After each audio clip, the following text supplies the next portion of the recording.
Hindi na pa pwedeng gamitin. Huwag mo ubusin, ma.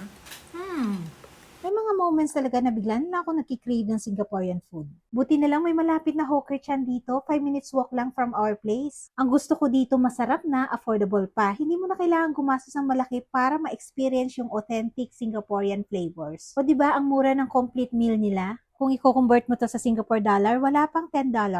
Hindi ko kasama yung anak ko today kaya nag-take out na lang ako para sabay kami kumain pag-uwi later. Isa sa mga namimiss ko sa Singapore yung mga hawker centers. Ang daming masasarap na pagkain at affordable pa.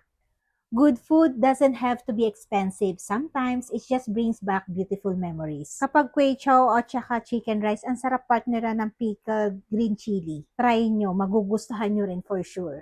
Isa itong kway chow sa favorite food ko kapag pumupunta ako ng Singapore. At alam nyo, first time ko nga mag-try dito sa Hawker Chan. And buti na lang, ang sarap! Alam nyo bang 298 pesos lang to for sharing na ha?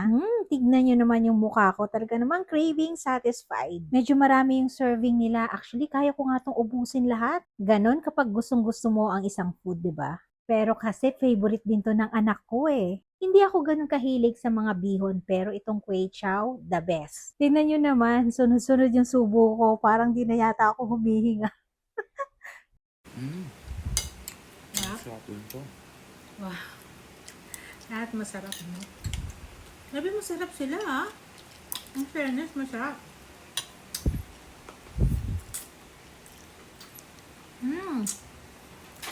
Ha?